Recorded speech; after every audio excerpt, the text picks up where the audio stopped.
नमस्कार. आजच्या व्हिडिओमध्ये मी तुम्हाला श्री गणपतीची स्थापना, प्राणप्रतिष्ठा घरी कशी करावी हे सांगणार आहे. पण त्याआधी तुम्ही चॅनलवरती नवीन असाल तर चॅनलला लाईक करा आणि सबस्क्राईब देखील करा. कमेंटमध्ये श्री स्वामी समर्थ किंवा गणपती बाप्पा मोरया लिहायला विसरू नका. कोणत्याही शुभ कामाची सुरुवात करताना आपण श्री गणेशाचे स्तवन करतो. गणपती ही ज्ञानाची देवता, गणपती म्हणजे विघ्नहर्ता. त्यामुळे कोणत्याही शुभ कार्याच्या सुरुवातीला गणपतीची पूजा करण्याचा प्रघात आहे. भाद्रपद महिन्याच्या शुद्ध चतुर्थीला गणेश चतुर्थी म्हणजेच गणेश उत्सव सुरू होतो. तो भाद्रपद शुद्ध चतुर्दशीला म्हणजेच अनंत चतुर्दशी गणेश विसर्जनाने संपतो.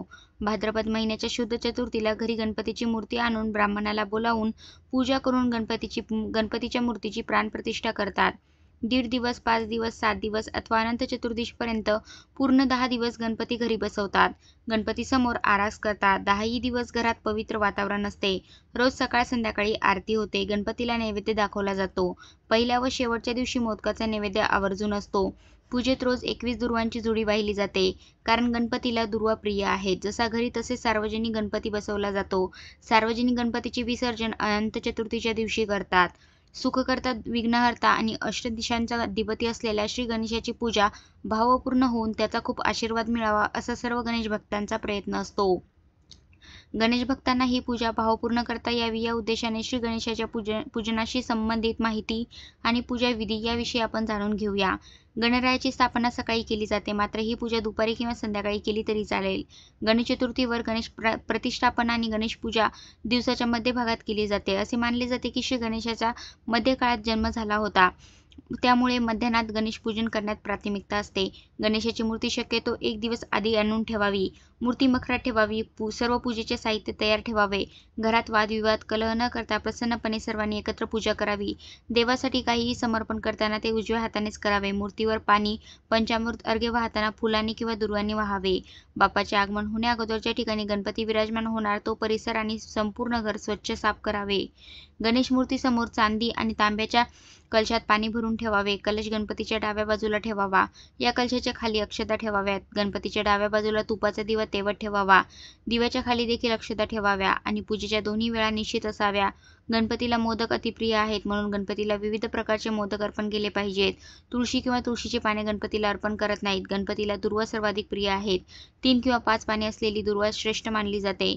चला तर मग जाणून घेऊया गणेश पूजेचे साहित्य. श्री गणेश मूर्तीची प्रतिष्ठापना करण्यासाठी चौरंग किंवा पाट, हळद, कुंकू, अक्षता, गुलाल, अष्टगंध, सुपारी, खारीक, बदाम, हळकुंड, अक्रोड, ब्लाऊज पीस, कापसाची वस्त्रे, जानवे, पंचा, तांदूळ, बेल, दुर्वा, फुले, पत्री, हार, आंब्याची डाळ, नारळ, फळे, विड्याची पाने, पंचामृत, कलश, तामण, पळी, पंचपात्र, सुटे पैसे, नैवेद्याची तयारी, समई, वाती, निरांजन, कापूर, हात पुसण्यासाठी फडके, गणेश पूजनासाठी पत्री हे होते गणेश पूजेसाठी लागणारे साहित्य.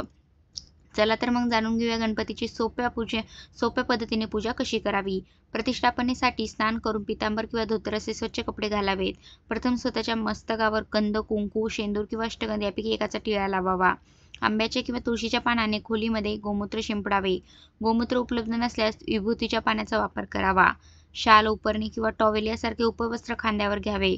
फरशीवर रांगोळी काढावी. रांगोळी काढल्यावर त्यावर हळद कुंकू वाहावं. चौरंगावर लाल कपडा घालून त्यावर अक्षता पसरून ठेवाव्या आणि त्यावर गणपतीची मूर्ती ठेवावी. पूर्वेला किंवा पश्चिमेला तोंड करून पाटावर किंवा आसनावर बसावे. पाण्याचा तांब्या भरून घ्यावा व तो उजव्या बाजूला ठेवावा. सर्व पूजा साहित्य उजव्या बाजूस एका ताटात जवळ ठेवावे. पूजा करताना देवता आपल्यासमोर प्रत्यक्ष प्रकट झाली आहे, आसक्त झाली आहे आणि आपण अनन्य शरणागत भावाने करत असलेली पूजा देवता स्वीकारत आहेत असा भाव मनात ठेवावा. शुद्ध व प्रसन्न अंतःकरणाने पूजेला प्रारंभ करावा. देवापुढे पान सुपारीचा विडा ठेवावा. देवास नमस्कार करून वडीलधाऱ्यांचे आशीर्वाद घेऊन पूजेला प्रारंभ करावा. आसनावर बसावे. हातात अक्षता घेऊन श्री गणेशाचे मनात स्मरण करावे. वक्रतुंड महाकाय सूर्यकोटी समप्रभ निर्विघ्नं कुर्मे देव सर्व कार्येषु सर्वदा अशी प्रार्थना करावी आणि संकल्प करावा. अक्षता श्री गणेशाच्या पायावर वाहाव्यात. उजव्या हातात 2 पळ्या पाणी घेऊन त्यात गंध, अक्षता, फुले घेऊन मंत्रोच्चार करावा. श्री गणेशाचे स्मरण करून कलश, शंख, घंटा, दिवा, समई यांची पूजा करावी. गंध, अक्षता, फुले, हळद, कुंकू वाहावे.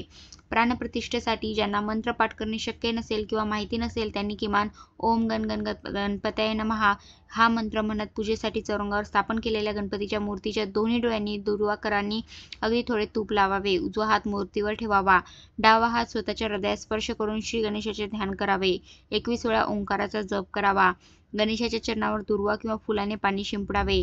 गणपतीच्या चरणावर गंध, फूल, अक्षता यांनी युक्त पाणी वाहावे. केशवाय नमः, नारायणा नमः, माधवाय नमः असे म्हणत 3 पळ्या पाणी उजव्या हातात तळ हातावर घेऊन प्राशन करावे आणि चौथ्या वेळी गोविंदाय नमः असे म्हणत चौथी पळी पाणी हातावरून ताम्हणात सोडावे. अशा प्रकारे ताम्हणात 4 वेळा पाणी सोडावे आणि ते पाणी तुळशीला नंतर घालावे.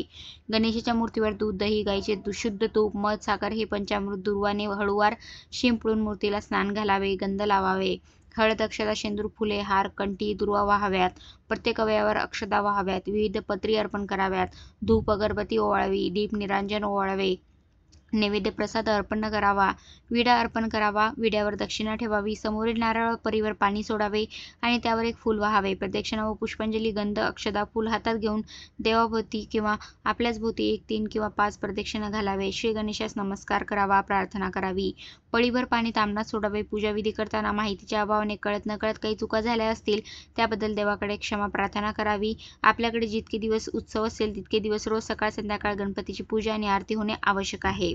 कसा वाटला तुम्हाला माझा आजचा व्हिडिओ कमेंट करून नक्की सांगा. धन्यवाद.